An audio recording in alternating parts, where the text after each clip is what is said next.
പണ്ഡിതൻ എന്ത് പറയുന്നുവോ അതനുസരിച്ച്. അത് തന്നെ ഇവരിപ്പം ചില വിഷയങ്ങളൊക്കെ പറയത്തില്ലേ, ചില ഈ ലീഗിനകത്തൊക്കെ ചില സന്ദർഭങ്ങളിലൊക്കെ നമുക്ക് കേൾക്കാം ഒരു കാര്യം പറയുമ്പോൾ അതൊക്കെ പണ്ഡിതന്മാരാ പറയേണ്ടെന്ന് പറയും.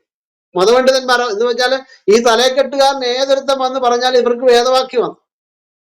അതങ്ങനെയാ മുഹമ്മദ് എഴുതി ഒരു ഹദീസിനെ ഉദ്ധരിച്ചുകൊണ്ട് അബുൽ മൗദൂദി എഴുതി വെച്ചിരിക്കുന്നത് ഇങ്ങനെയാണ്: ഈ ഇസ്ലാം ഇമാമിനുള്ള അനുസരണം അള്ളാഹുവിനെയും അവന്റെ ദൂതനെയും അനുസരിക്കുന്നതിന് തുല്യമായി പ്രഖ്യാപിച്ചു. കേട്ടോളം ചെവി തുറന്ന് കേൾക്കണത്. ഇതാണ് ഇവരുടെ പ്രശ്നം എന്ന് പറയുന്നത്. നമുക്കിത് സ്വീകാര്യമാണോ? ഒന്നുകൂടെ വായിക്കാം. ഇസ്ലാം ഇമാമിനുള്ള അനുസരണം അള്ളാഹുവിനെയും അവന്റെ ദൂതനെയും അനുസരിക്കുന്നതിന് തുല്യമായി പ്രഖ്യാപിച്ചു. ഇമാമിനെ ധിക്കരിക്കുന്നതിന് ദൈവദൂതനെ ധിക്കരിക്കുന്ന അതേ പദവി നൽകി. അതും ഹദീസ ബുഖാരി കൊടുത്തേക്കാള് റഫറൻസ് ഒന്നും കൊടുത്തിട്ടില്ല, ഹദീസിനെ ഉദ്ധരിച്ചുകൊണ്ടാ പറയുന്നത്. ഇക്കാരണങ്ങൾ കൊണ്ടാണ് ഇവര് പറയുന്നത് കണ്ണടച്ച് ഈ സാധുക്കളായ മുഹമ്മദിയരെ വിഴുങ്ങുന്നത്. ഇതിങ്ങളുടെ ഗതികേടൊന്നും ചിന്തിച്ചു. പറയൂ. നമ്മൾ സമൂഹത്തിലെ സ്കോളേഴ്സിന് ചില നിബന്ധനകളുണ്ടല്ലോ. അവരിങ്ങനെ ഇങ്ങനെ വേണം എന്നൊക്കെ നമ്മുടെ ഈ ഇപ്പോഴത്തെ സമൂഹത്തില്. അപ്പൊ ആ പണ്ഡിതന്മാർക്ക് അവർക്കാണെന്നാണ് എല്ലാരും ഉദ്ദേശിക്കുന്നത്. ഇത് ഉസ്താക്കന്മാരുണ്ട്, പണ്ഡിതന്മാരുണ്ട്, ഇസ്ലാമിക് സ്കോളേഴ്സ് ഉണ്ട്. അത് വേറൊരു വിഭാഗമാണ്. ഇസ്ലാമിക് സ്കോളേഴ്സിനെ ഞാൻ അങ്ങനെ കണ്ടിട്ടില്ല. ഇസ്ലാമിക് സ്കോളേഴ്സ് ആയിട്ട് ആരും എനിക്ക് ഇതുവരെ തോന്നിയിട്ടില്ല. അങ്ങനെയുള്ളവർ പറയട്ടെ എന്നാണ് ഉദ്ദേശിക്കുന്നത്. ഉസ്താക്കന്മാരുണ്ട്, ഇസ്ലാമിക് സ്കോളേഴ്സ് ഉണ്ട്, പ്രത്യേക ഒരു വിഭാഗമാണ് അവര് ഇതുവരെ റിവീൽ ചെയ്തിട്ടില്ല, അവരങ്ങനെ വരുത്തുമില്ല. അതാണ് എൻ്റെ ഒരു ഇത്. അവർ പറയത്തുമില്ല ഞാൻ സ്കോളർ ആണെന്ന്. എന്റെ സിസ്റ്റർ, നമ്മുടെ വീക്ഷണത്തിൽ ഈ തലക്കെട്ട് നടക്കുന്ന ടീമുകളെല്ലാം പണ്ഡിതന്മാർ, സ്കോളേഴ്സ് സമൂഹമാണ് പറയേണ്ടത്. ഇപ്പം ഈ സമൂഹം ഞാൻ പറയാം. അതായത് അത് ഒരു മിനിറ്റ് ജെറ്റില പറഞ്ഞു. അതായത് തലക്കെട്ടുകാരെ ഉദ്ദേശിക്കുന്നത്. ഇപ്പൊ ഉദാഹരണത്തിന് ഹാരിസ് മദനി, അവരൊക്കെ വിട്. നമ്മൾ സമൂഹം നിങ്ങൾ അംഗീകരിക്കുന്നില്ലല്ലോ പണ്ഡിതന്മാരായിട്ട്. അപ്പൊ എന്തിനാ അവരൊക്കെ പറയുന്നത്? പറഞ്ഞാൽ സമൂഹം വിലയിരുത്തുന്ന പണ്ഡിതന്മാര്, അത് ഇപ്പൊ നിങ്ങള് ഒരു 40 ഹദീസ് പഠിച്ചാൽ അവര് പണ്ഡിതന്മാരല്ല, അവര് കുറച്ച് അറിവുള്ളവരാണ് ഇസ്ലാമിക് എന്നാണ് പറഞ്ഞത്. ഇപ്പൊ നിങ്ങൾ ഒരു 4000 ഹദീസ് പഠിച്ചല്ലേ, അപ്പൊ നിങ്ങളൊരു പണ്ഡിതനാണെന്ന് ഞാൻ വേണമെങ്കിൽ പറയും. ഇസ്ലാമിക് പണ്ഡിതനല്ല, ഒരു പണ്ഡിതനാണ്. പണ്ഡിതന്മാരുടെ കോമഡിയാണ് ഈ പറഞ്ഞത്. മനസ്സിലായി? പണ്ഡിതന്മാർ ഇങ്ങനെ പറയുമ്പോ എന്താ സംഭവിക്കുന്നത് അറിയാമോ? ഒരുപാട് നുണ പറയാൻ കഴിയും.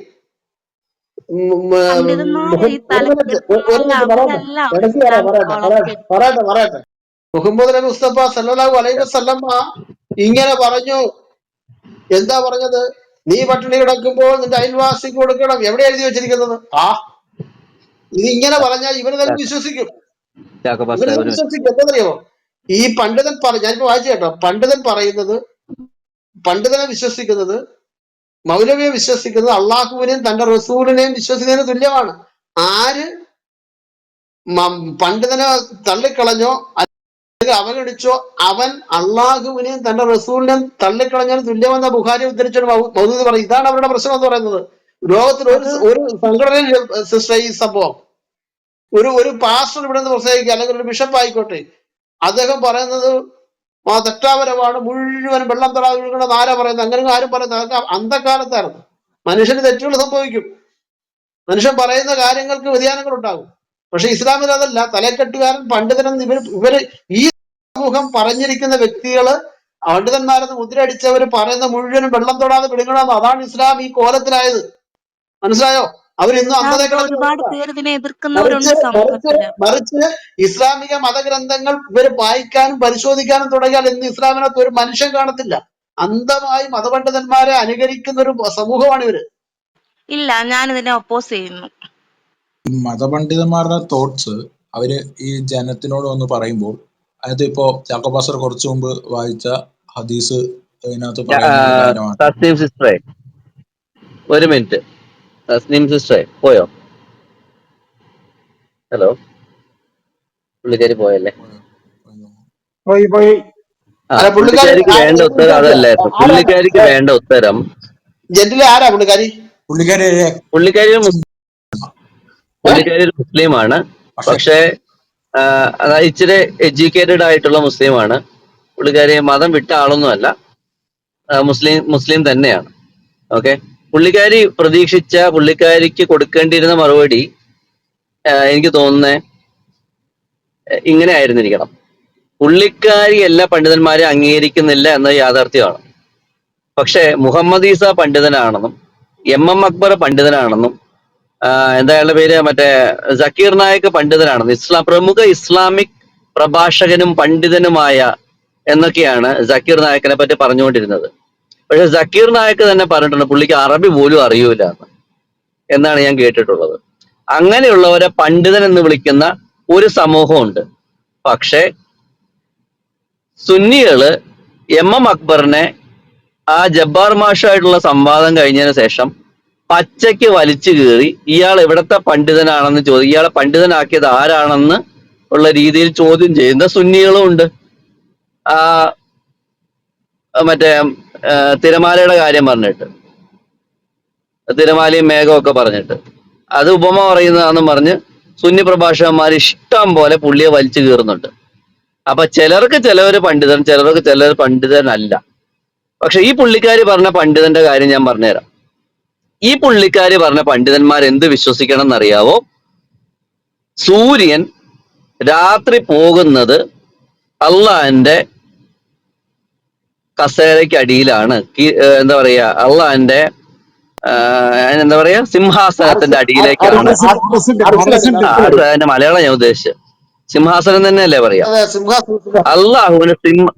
അള്ളാഹുവിന്റെ സിംഹാസനത്തിലെ അടിയിലേക്കാണ് സൂര്യൻ പോകുന്നത് എന്ന് വിശ്വസിച്ചാൽ അവൻ പണ്ഡിതൻ. ഭൂമി പരന്നിട്ടാണെന്ന് വിശ്വസിച്ചാൽ അവൻ പണ്ഡിതൻ. ഇതൊക്കെ തന്നെയല്ലേ പണ്ഡിതന്റെ പ്രത്യേകത. പിന്നെ ഒരു പുസ്തകം പറയുന്നതനുസരിച്ച് മറ്റുള്ളവന്റെ ഭാര്യയെ സ്വീകരിക്കാൻ അനുവദിച്ചു തന്നിരിക്കുന്നു എന്ന് പറയുന്നവൻ പണ്ഡിതൻ. സ്ത്രീകൾ കൃഷിയിടമാണെന്ന് പറയുന്നവൻ പണ്ഡിതൻ. ഇതൊക്കെയാണോ സഹോദരി നിങ്ങൾ പറയുന്ന പാണ്ഡിത്യം? ഞങ്ങളുടെ രീതി ഇത് പാണ്ഡിത്യം എന്നല്ല പറയുക, ഞങ്ങൾ ഇതിനെ ശുദ്ധ അസംബന്ധം എന്നാണ് പറയുക. സ്ത്രീകളെ കൃഷിയിടം എന്ന് വിളിക്കുന്ന ആ സ്ത്രീയിൽ താങ്കളും പെടത്തില്ലേ സഹോദരി? താങ്കളെ അങ്ങനെയാണോ വിവക്ഷിക്കേണ്ടത്? ഇത്തിരി വിവരവും വിദ്യാഭ്യാസവും ഉള്ള സ്ത്രീകളെ ഇങ്ങനെ വിളിച്ചു കഴിഞ്ഞാൽ അവരുടെ പ്രതികരണം എന്തായിരിക്കും? അതുകൊണ്ട് ഞങ്ങൾക്ക് അവരാരും പണ്ഡിതനല്ല. ഒരു സ്ത്രീയെ മാനിക്കാൻ അറിയാത്ത, ബഹുമാനിക്കാൻ അറിയാത്ത മനുഷ്യനെ മനുഷ്യൻ എന്ന് വിളിക്കാൻ പോലും അർഹതയുണ്ടോ? പിന്നെയല്ലേ പണ്ഡിതൻ. അതുകൊണ്ട് സഹോദരി ഒരു കാര്യം ചെയ്യേ, ഇത്രയും പഠിച്ചത് കൊണ്ടോ ഇത്രയും ഹദീസുകൾ മനഃപ്പാഠമാക്കിയത് കൊണ്ടോ പണ്ഡിതനാവത്തില്ല. നമ്മുടെ കാക്കാന്റെ മോളെ എനിക്കൊന്ന് കെട്ടിച്ചു തന്നാൽ എനിക്ക് മുസ്തിനകത്ത് കയറാം എന്ന് പറയുന്ന വ്യക്തിയെയും ഒരു പണ്ഡിതനായി കണക്കാക്കാൻ എനിക്ക് ബുദ്ധിമുട്ടുണ്ട്. പണ്ഡിതൻ എന്ന് പറഞ്ഞാൽ മാന്യതയും സംസ്കാരവും വിദ്യാഭ്യാസവും ഒരുമിച്ചുള്ളൊരു വ്യക്തിയെ സഹോദരി. അങ്ങനെയുള്ള കുറച്ചുപേരെ കണ്ടുപിടിക്കാൻ നോക്ക്, അവരുടെ പഠനങ്ങൾ വായിക്കാൻ നോക്ക്. ദൈവം നിങ്ങൾ അനുഗ്രഹിക്കട്ടെ.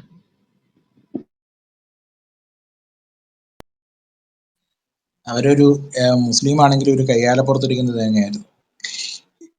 അതായത് ചാടണോ വേണ്ടോ എന്നുള്ള ഇതിൽ നിൽക്കുന്ന ഒരു ഇതാ. ഈ സ്ത്രീകളെ തോട്ടം കാണിക്കുന്ന ബൈബിളാണോ ഏറ്റവും നല്ലത്? ജെന്റിലെ സ്ത്രീകൾ തോട്ടമാണ്, കിണറുണ്ട്, അതിനകത്ത് സംസാരിക്കാം. തയ്യാറാണോ? സംസാരിക്കാൻ തയ്യാറാണോ നിസു? ജെന്റില സംസാരിക്കാൻ തയ്യാറാണോ? ഓടി നിസു പോയാ? പിന്നെ അപ്പ തന്നെ ഓടി. നിസ്തുവിന് എന്താ കാണണ്ട? തോട്ടം കാണണ്ട, കേറി വാ, കാണിച്ചു തരാലോ. ബൈബിളിൽ ഒരിടത്തും സ്ത്രീ കൃഷിയിടമാണെന്ന് എഴുതി വെച്ചിട്ടില്ല നിസു. തോന്നിയതുപോലെ പ്രവേശിക്കാന്ന് എഴുതി വെച്ചിട്ടില്ല നിസു. പിന്നെ ഈ തോട്ടം എന്താണ്? തോട്ടം എന്താന്നോ? തോട്ടം എന്താന്ന് നിങ്ങൾക്ക് അറിയില്ല? സ്ത്രീ തോട്ടമാണെന്ന് എഴുതി വെച്ച്, സ്ത്രീ തോട്ടമാണെന്ന് എഴുതി വെച്ചിട്ടുണ്ടോ? സ്ത്രീയല്ല, ഭാര്യ. അല്ല എവിടെയാ ഭാര്യ? എന്താ ഭാര്യ എന്ന് പറഞ്ഞാൽ ഭാര്യ ഭർത്താവിന്റെ എന്താ പിന്നെ തോട്ടാണോ? ജെന്റിൽ ബ്രദർ റെഫറൻസ് അവിടെ കിണറുണ്ടോ? നല്ല വെള്ളം ഒരു വെള്ളം കാര്യം വറ്റാ ചെയ്യ്. ഒരു റെഫറൻസ് തോട്ടം തന്നെ, എന്ന് പറഞ്ഞാൽ എന്താ? ഒന്ന് റെഫറൻസ് തന്നെ. റെഫറൻസ് താ. ഓടി ഈ പറയുന്നത് എന്താ നമുക്കറിയില്ലേ? സ്ത്രീകൾ നിന്റെ വീടിനകത്ത് മേത്തരമായ മുന്തിരി, നിന്റെ ഭാര്യ നിന്റെ വീടിനകത്ത് മേത്തരമായ മുന്തിരിവള്ളി പോലെയും എന്നാ പറഞ്ഞിരിക്കുന്നത്. അല്ലാതെ തോട്ടം എന്നൊന്നും പറഞ്ഞിട്ടില്ല മോനെ. കേറി വാ, പറ എവിടെയാ തോട്ടം എന്ന് പറഞ്ഞിരിക്കുന്നത്? സ്ത്രീ തോട്ടമാന്ന് എവിടെയാ പറഞ്ഞിരിക്കുന്നത്?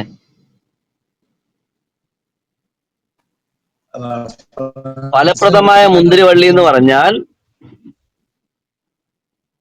ഫലം പുറപ്പെടുവിക്കുന്ന എന്നേ അർത്ഥമുള്ളൂ.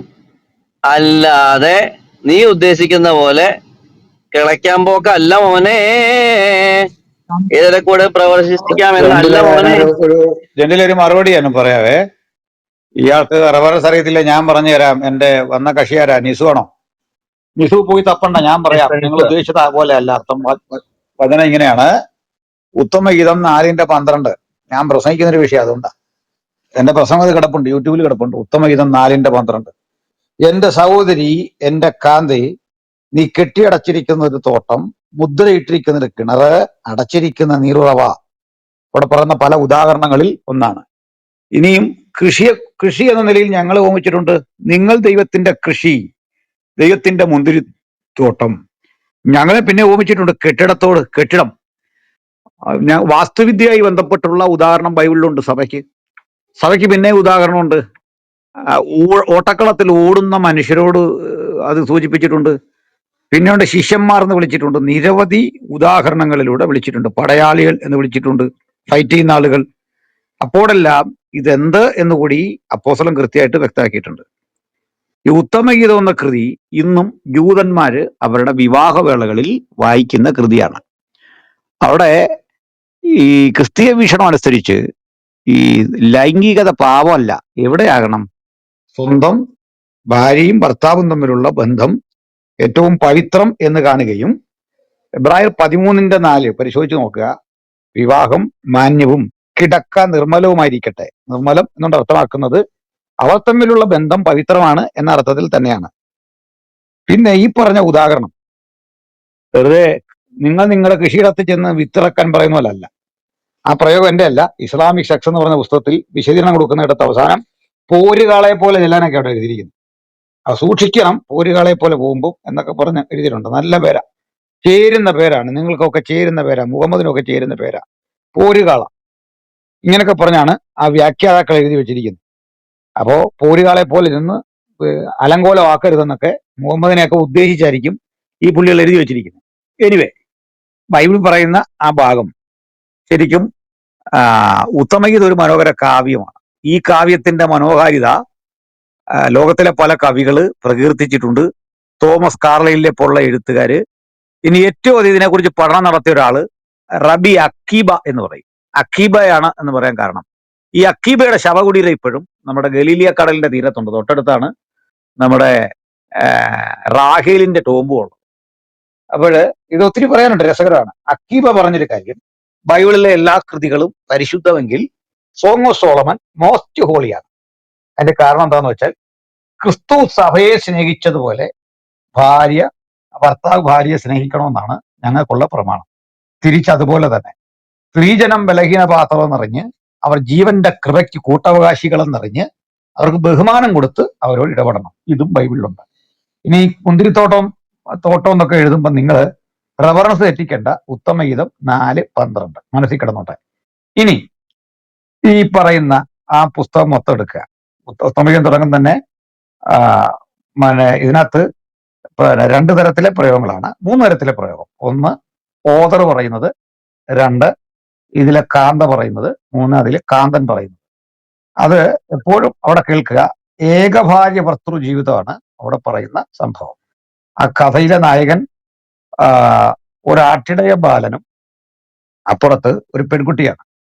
അപ്പൊ ഇവരുടെ പ്രണയ സാഫല്യങ്ങൾക്കിടയിൽ മൂന്നാമനായി പ്രവേശിക്കുന്ന സോളമൻ ഇവളോട് പ്രണയാഭ്യർത്ഥന നടത്തും. അതിന്റെ കാരണം ഇസക്കാർ ഗോത്രത്തിന്റെ അവകാശ ഭൂമിയായി ശൂനേം എന്നൊരു സ്ഥലം, ശൂനേം എന്നും ശൂലേം എന്നും പറയാം. അപ്പൊ ഇവർക്ക് കൊടുത്തിട്ടുള്ള ഈ സ്ഥലത്ത് ഒരു ഇസാക്കാർ ഗോത്രക്കാരിയായ പെൺകുട്ടി വളരെ കഷ്ടപ്പാടിലൂടെ ജോലി ചെയ്ത് ബുദ്ധിമുട്ടുന്നു. അവളുടെ സഹോദരങ്ങൾക്ക് വേണ്ടത്ര പരിഗണന ഒന്നും ഈ പെൺകുട്ടിക്ക് അവർ കൊടുക്കാറില്ല. അതിൽ തന്നെ കിടക്കുന്ന ഒരു വാചനമുണ്ട്, നാരകത്തിൻ ചുവട്ടിൽ വെച്ചത്രേ നിന്റെ അമ്മ നിന്നെ പ്രസവിച്ചത്, അവിടെ വെച്ചത്രേ നിന്നെ പെറ്റവൾ കീറ്റുന്നവുണ്ടായത്. ഇങ്ങനെയൊക്കെ ആയിരിക്കും ഒരുപക്ഷെ മറ്റേ ഈന്തപ്പനയുടെ ചുവട്ടി പ്രസവിച്ചു എന്നൊക്കെ നബിക്ക് ഇവിടെ നിന്നായിരിക്കും കിട്ടിയ, വികലമായിട്ട് കിട്ടിയ ഐഡിയയിൽ ഇങ്ങനെ ആയിരിക്കും. ഇവിടെ പറഞ്ഞ ശരിക്കും ആപ്പിൾ ട്രീ ആണ് കേട്ടോ, നമ്മുടെ നാരകമല്ല. അപ്പോ അങ്ങനെ ഒരു തികഞ്ഞ അനാഥത്വമുള്ള കഷ്ടപ്പാടുകളുടെ ഭൂതകാലമുള്ളൊരു പെണ്ണ്. അപ്പൊ ഈ പെൺകുട്ടിയെ പ്രായമായിട്ടും വിവാഹ നിശ്ചയം ചെയ്യാതെ ഇരിക്കുന്നു.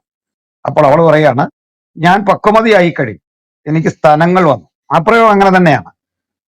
എന്നിട്ടും എന്റെ കല്യാണാലോചന നടത്തുകയോ എന്നെ പരിരക്ഷിക്കുകയോ ചെയ്തിട്ടില്ല. ഈ വിധത്തിലൊക്കെയുള്ള സങ്കടങ്ങളും ദുഃഖങ്ങളും പേറിയിരിക്കുന്ന പെൺകുട്ടിയെ ഇവിടെ ഒരാട്ടിടയ ബാലൻ അനുരക്തയാകുന്നതാണ് അത് കഥയുടെ പിന്നിലുള്ളത്. അതിന്റെ പിന്നിലെ പശ്ചാത്തലം അവിടെയാണ്. അപ്പൊ അവള്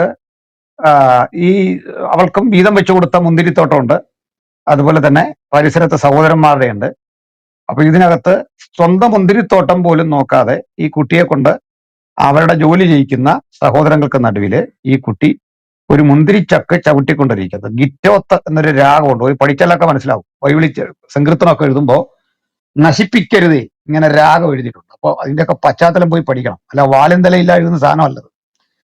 അപ്പൊ ഈ മുന്തിരി തോട്ടത്തിൽ പണിയെടുക്കുന്ന ആള് ഒരുതരം പൽചക്രം പോലെ സംവിധാനത്തിന്റെ മീതെ ഇരുന്ന് സൈക്കിൾ ചവിട്ടുന്ന പോലെ ഇങ്ങനെ ചവിട്ടുമ്പോൾ ആ മുന്തിരിയുടെ ഈ പൽചക്രത്തിന്റെ ഈ അഗ്രം അവിടെയുള്ളൊരു പിസ്റ്റൺ വന്ന് ഈ ചക്കിലേക്ക് പ്രസ് ചെയ്ത് അതിന്റെ വാൽവിലൂടെ മുന്തിരി നീര് പുറത്തു വരും.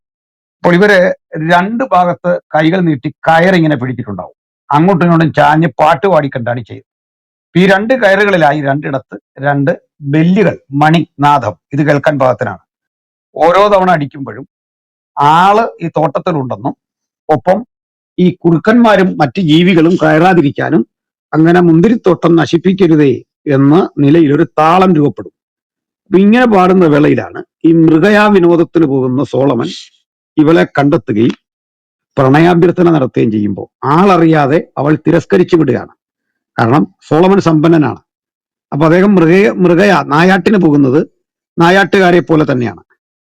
അപ്പോ ഈ പ്രണയം അവൾ നിരസിക്കുകയും ഇവളെ അടുത്ത ഘട്ടം പിടിച്ചു കെട്ടി ആളയച്ച് ഈ കൊട്ടാരത്തിലേക്ക് കൊണ്ടുവരുന്നു. ഈ കൊട്ടാരത്തിൽ കിടക്കുന്ന വേളയിലാണ് യുദ്ധത്തിന്റെ ആരംഭഭാഗം തുടങ്ങുന്നത്. അപ്പൊ പറയാണ്, അവൻ എന്നെ സോളമന്റെ കൊട്ടാരത്തിലേക്ക് കൊണ്ടുവന്നു. അപ്പൊ എന്റെ പ്രിയ എന്നെ രക്ഷിക്ക, ഞാൻ വെളിമ്പ്രദേശത്തേക്ക് പോകാം, ഞാൻ ഇങ്ങനെ ബന്ധനസ്ഥയാണ്. ഇത് പറയുമ്പോൾ സോളമന് മനസ്സിലാവുന്നു ഇവൾ ഒരിക്കലും തന്റെ ഇഷ്ടത്തിന് വഴങ്ങൂല, കാരണം ഞാൻ ആരാന്ന് മനസ്സിലാവുന്നില്ല. അപ്പോൾ ചുറ്റും ഒരു പറ്റം തോഴിമാരുടെ സൈന്യത്തെ നിർത്തിക്കൊണ്ട് സോളമന്റെ ഗുണഗണങ്ങൾ വെളുക്കും വരെ ഇവർ പാടുകയാണ്. ഇതെല്ലാം കേൾക്കുമ്പോൾ സോളമന് പിന്നുള്ള പ്രൗഢി, സമ്പത്ത്, ഏക്കർ കണക്കിന് വരുന്ന മുന്തിരിത്തോട്ടം. അപ്പോ ഇതെല്ലാം പറയുമ്പോൾ അവൾ പറയാണ്, ശലോമോന് ബാൽഹമോൻ എന്ന സ്ഥലത്ത് ഒരു മുന്തിരിത്തോട്ടം ഉണ്ടായിരുന്നു. അവിടെ ഫലം കാക്കുവാൻ ആളുകളെ ആക്കി വെച്ചു. ശലോമോനെ നിനക്ക് 1000 ഫലം കാക്കുന്നവർക്ക് 200 ഇരിക്കട്ടെ, എന്ന് വെച്ചാൽ ജോലി തകൃതിയായി നടക്കട്ടെ, എന്റെ പ്രാണപ്രിയൻ ഒരുവൻ മാത്രം. അങ്ങനെ അവള് ആ പ്രിയനോടുള്ള അനുരാഗത്തിന്റെ തീവ്രത കാണിച്ചിട്ട് പറയാണ്, ഞാൻ കെട്ടിയടച്ചിരിക്കുന്ന ഒരു തോട്ടമാണ്, I am separated for my own husband. ഞാൻ സെപ്പറേറ്റഡ് ആണ്, ശരീരദാനം ചെയ്യുന്ന പണിയൊന്നുമില്ല. ഞാൻ വിശുദ്ധിയുണ്ട്, വേർപാടുകൊണ്ട്, മുദ്രയിട്ടിരിക്കുന്ന കിണർ, കണ്ടവനെല്ലാം കയറി വെള്ളം കോരാൻ പറ്റില്ല. എന്റെ കാന്തനുള്ളതാണ് എന്റെ മുഴുവൻ ശരീരവും മനസ്സും ആത്മാവും. ഇത്രയും പരിശുദ്ധമാണ് ആ ഗീതം. ഇതെല്ലാം അറിഞ്ഞുകൊണ്ടാണ് ഇവിടെ വന്ന് നിന്നുകൊണ്ട് ചുമ്മാതെ കൂവിച്ചു പോകുന്ന എന്റെ നിസു. ഞങ്ങൾ ഇതൊക്കെ പഠിപ്പിച്ചു തരാം. നിങ്ങൾ പറഞ്ഞില്ലേ പഴയ നിയമ പണ്ഡിതനാണ് മുഹമ്മദ് ഈസ എന്നൊക്കെ, പണ്ഡിതനൊന്നും പറഞ്ഞില്ലേ ഉത്തമഗീതമൊക്കെ ഒന്ന് പഠിപ്പിക്കാൻ പറ. ഒക്കെ പോട്ടെ, ഞാൻ സ്ഥിരം ചോദ്യം ചോദിച്ച് നിർത്താം. നമ്മുടെ മമ്മദ് കുഞ്ഞ് ഇതൊന്നും കണ്ടില്ലേ, ഇങ്ങനെ കിതാബ് ഉണ്ടെന്നൊന്നും കണ്ടില്ലേ? അള്ളാഹ് കണ്ടില്ലേ ഇങ്ങനെ പുസ്തകം യഹൂദന്മാർ ഉപയോഗിക്കുന്നത്? ഇപ്പോഴും ഉപയോഗിക്കുന്നുണ്ടല്ലോ, കണ്ടില്ലേ? നിങ്ങൾ ഇടയ്ക്ക് നോക്കാൻ വിട്ട ഈസാ നബി കണ്ടില്ലേ, തലങ്ങം വിലങ്ങും നടക്കായിരുന്നു. അള്ളാഹ് കൊടുത്ത ഇഷ്ടം പോലെ പെണ്ണിനെ സ്വന്തമാക്കിയിട്ടേ, ശമ്പളം മേടിച്ചിട്ടേ, 33-50 അനുസരിച്ച് പണി ചെയ്യാതെ വന്ന് പൂർവ്വവേദങ്ങളെ ശരിവെക്കാൻ വന്ന മാന്യൻ ഈ വേദം കണ്ടില്ലേ? എന്ത് പറ്റി? അപ്പൊ പറയുമ്പോഴും വരുമ്പോഴും ഒക്കെ സൂക്ഷിച്ചു. അപ്പൊ സ്ത്രീ നമ്മുടെ അപ്പുറത്ത് കണ്ട കൃഷിയുടെ അല്ല, ആ സംഗതിയല്ല. ഇനിയും ഇന്നുമല്ലോ ആണെങ്കിൽ ബംഗാളികൾ കയറി കൃഷി ചെയ്തന്നെ കേട്ടോ. അപ്പൊ കൃഷിക്ക് നമ്മൾ ബംഗാളികളെ ഇവിടെ ഇറക്കുന്നത്. ഇത് മുദ്രയിട്ടിരിക്കുന്ന കിണറാണ്, അടച്ചിരിക്കുന്ന ഒരു തോട്ടമാണ്. മനസ്സിലായോ? കണ്ടവനൊന്നും കയറി വരാൻ പറ്റില്ല. ഇനി ഇതേ മാന്യതയുള്ള ഒരു പെൺകുട്ടി നിങ്ങൾക്കും ഉണ്ട് കേട്ടോ, അഭിനന്ദിക്കാതിരിക്കാൻ വയ്യ. സൗത്ത് എന്ന തോട്ടത്തിൽ ഒരു മിടുക്കി പെങ്കൊച്ചുണ്ട്, അവളെ ഓർത്ത് ഞാൻ അഭിമാനം കൊള്ളുന്നു. ഇസ്ലാമിൽ ഏറ്റവും ധീര വനിത അവളാണ്. ഓടാ അങ്ങാടിച്ചക്ക, ഞാൻ ചെവിക്കുറ്റിക്കൊന്നും പോയിച്ചില്ലെന്നുള്ളൊരു കുഴപ്പമുണ്ട്.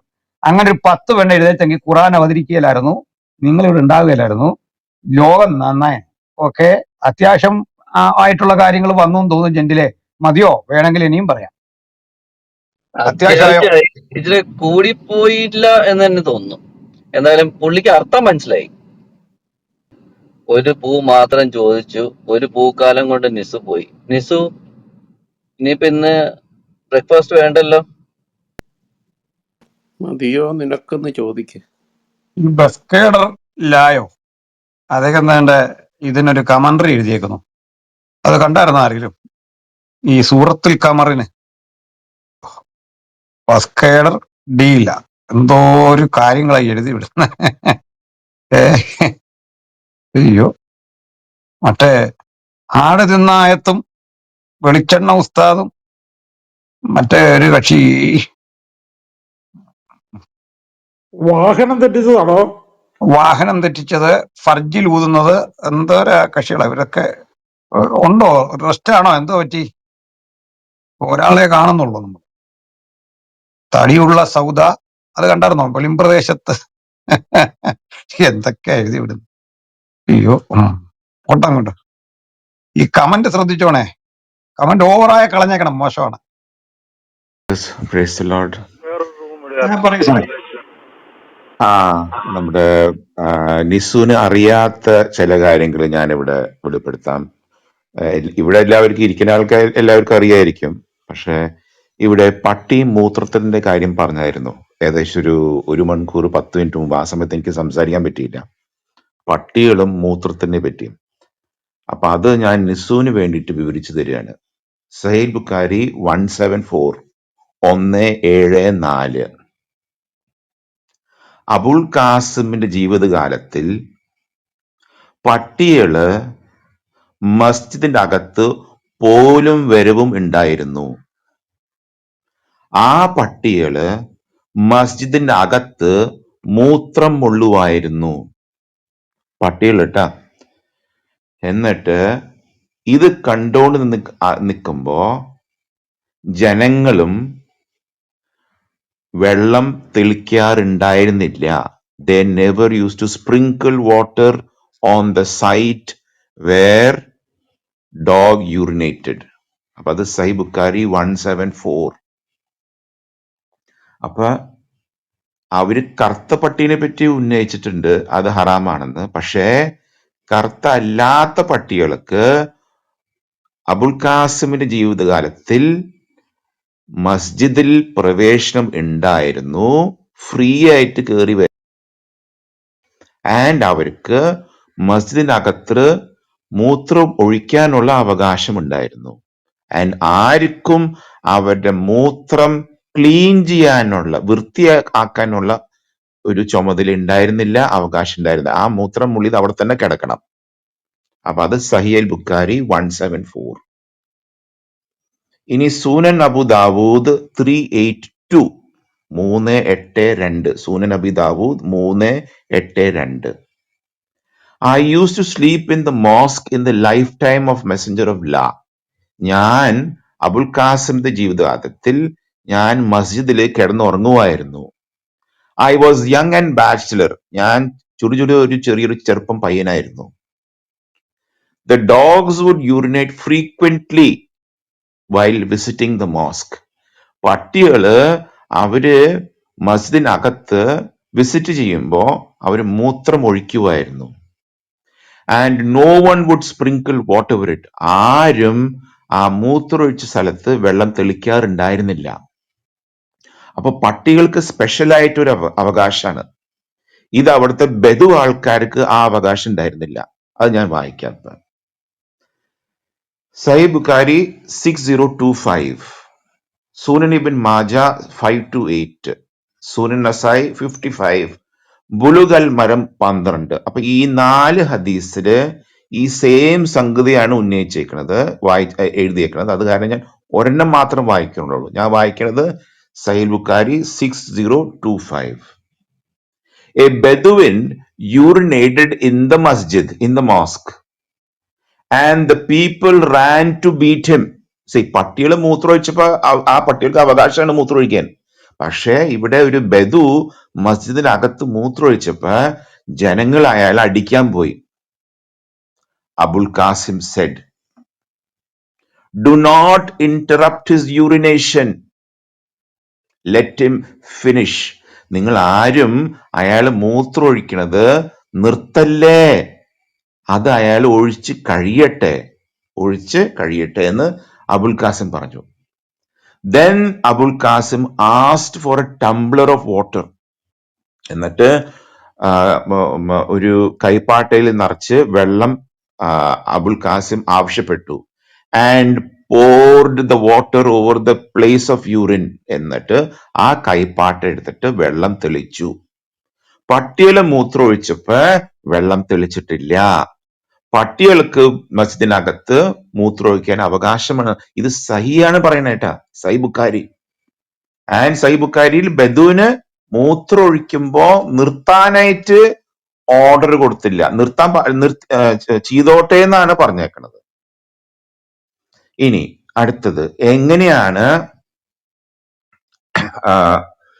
നിസു മൂത്രം ഒഴിക്കണ്ടേ എന്ന് നമുക്ക് സഹി ബുഖാരി നമുക്ക് വായിക്കാം. എങ്ങനെയാണ് മൂത്രം ഒഴിക്കണ്ടേ എന്ന് ഇവരെല്ലാവരും പറയും നമ്മളോട്, നബി ചെറിയ നമ്മൾ നബി കാണിച്ചതെന്ന് നമ്മൾ ഫോളോ ചെയ്യണം. അത് കാരണം നബി എങ്ങനെ മൂത്രമൊഴിച്ചു അതുപോലെ തന്നെ മൂത്രമൊഴിക്കണം. അപ്പൊ നിസു ഇതുവരെ മൂത്രമൊഴിക്കുന്നത് ഇരുന്നിട്ടാണ്, പെണ്ണുങ്ങളുടെ പോലെ. അപ്പൊ അബുൽ ഖാസിം എങ്ങനെ ചെയ്ത് നമുക്ക് വായിക്കാം. സഹി ബുഖാരി 226. സഹി Bukhari 226. Abul Qasim went to the dumps of some people and urinated while standing. Abul Qasim മൂത്രമൊഴിച്ചിട്ട് നിന്നിട്ടാണ്, ഇരുന്നിട്ടല്ല, നിന്നിട്ടാണ്.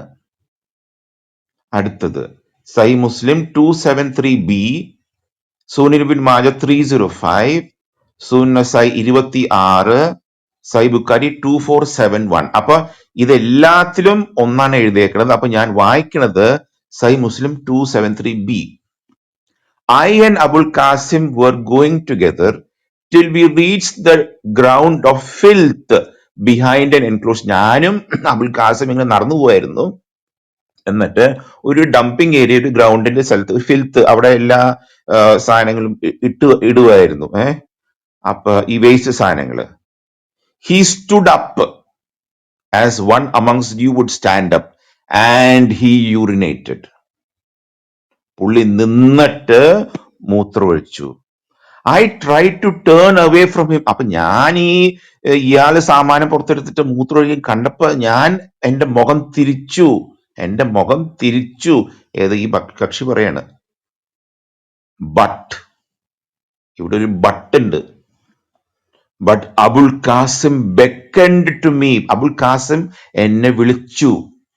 beckoned, BECKONED. beckoned എന്ന് പറഞ്ഞ ആരാധ്യത്തോട് എന്നെ വിളിച്ചു. So I went to him. ഞാൻ അബുൽ ഖാസിമിന്റെ അടുത്ത് പോയി. And I stood behind him till he had relieved himself. ഇതൊക്കെ ഞാൻ റെഫറൻസ് ഇട്ടിട്ടുണ്ട്. പക്ഷെ അത് 1 മണിക്കൂർ മുമ്പ് റെഫറൻസ് ഇട്ടത്, സംസാരിക്കാൻ പറ്റിയിട്ടുണ്ടായിരുന്നില്ല. അപ്പൊ റെഫറൻസ് അവിടെ 6 റെഫറൻസ് ഉണ്ട്. നിന്നിട്ടാണ് മൂത്രമൊഴിച്ചതെന്ന്. ഇനി ഒരു മിനിറ്റ് ട്ടാ, ഒരു കാര്യം, മൂത്രം ഒഴിച്ചു കഴിഞ്ഞിട്ട് എന്താ ചെയ്യേണ്ടതെന്ന് ഞാൻ കാണിച്ചു പറഞ്ഞു. ഒരു മിനിറ്റ്.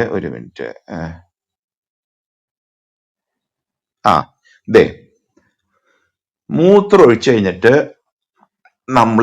നമ്മളല്ല, അവരെന്താ ചെയ്യേണ്ടതെന്ന്. സൂനൻ ഇബ്നു മാജ 326. സുനൻ ഇബ്നു മാജ 326. അപ്പൊ ഇത് ആണുങ്ങൾക്ക് മാത്രമായിരിക്കും ഓർഡർ, പെണ്ണുങ്ങൾക്കല്ല കേട്ടാ. ഇത് ആണുങ്ങൾ ആയിരിക്കും ഞാൻ വിചാരിക്കുന്നു. ബിക്കോസ് ഇവിടെ ഒരു പ്രയോഗം ഉണ്ട്. ആ പ്രയോഗം ഞാൻ വായിച്ചു പോവാം. പെണ്ണുങ്ങൾക്ക് ചെയ്യാൻ പറ്റാത്തൊരു സംഗതിയാണ്. Sunan Ibnu Majah 326. It was narrated from Isa bin Yazadad al-Yamani that his father said, that Abul Qasim said, when any one of you urinates,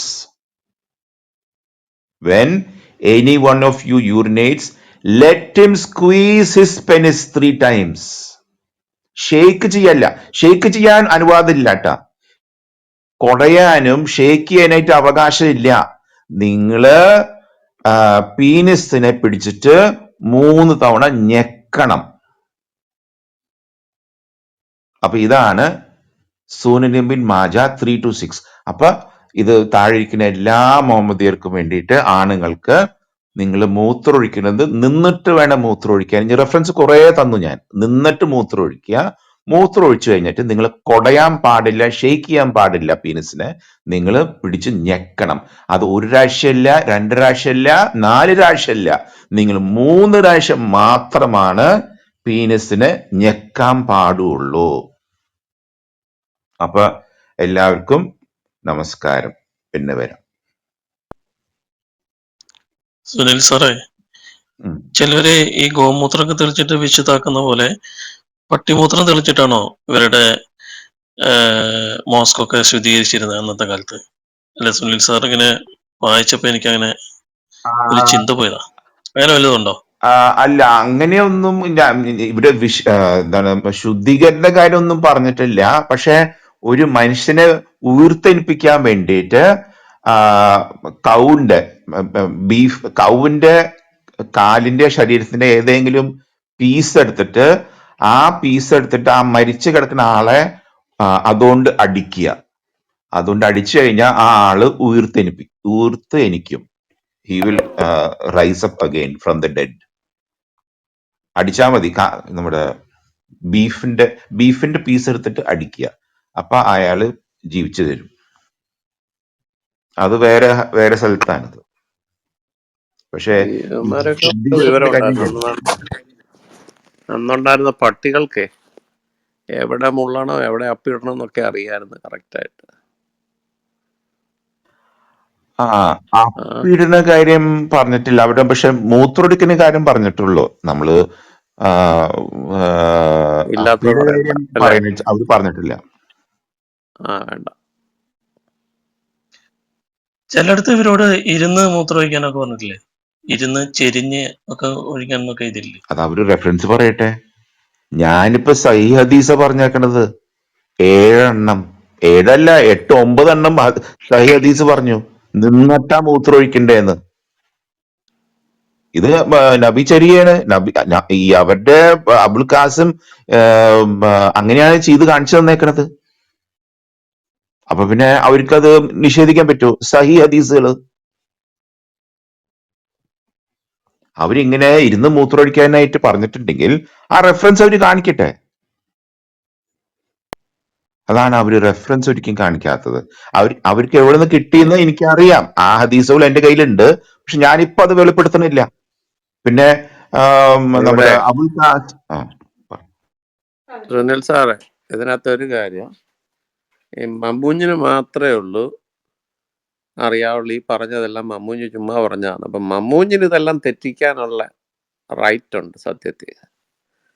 ഈ പറഞ്ഞ വ്യഭിചാരമാകട്ടെ എന്തെല്ലാം ചര്യകൾ പറഞ്ഞു ഇതെല്ലാം ചുമ്മാ മമ്മൂഞ്ഞ് അടിച്ചതാണെന്ന് മമ്മൂഞ്ഞിനറിയാം. അപ്പം മമ്മൂഞ്ഞിന് ഇതെല്ലാം തെറ്റിക്കാം, മമ്മൂഞ്ഞ് ഇതെല്ലാം ഒരു കൊച്ചു തമാശയാണെന്ന് മമ്മൂഞ്ഞിനറിയാം. അപ്പം ഈ കേൾക്കുന്നവർ പക്ഷെ അങ്ങനെ ചെയ്യാൻ പാടില്ല. അവര് ഇത് അള്ളാഹുവിൽ നിന്നാണെന്ന് തന്നെ ധരിച്ച് അതെല്ലാം അനുസരിക്കാൻ ബാധ്യസ്ഥരാണ്. അതല്ലേ സത്യം. മമ്മൂഞ്ഞി പറഞ്ഞതിനെല്ലാം വിരുദ്ധമായിട്ട് മമ്മൂഞ്ഞി ചെയ്തു.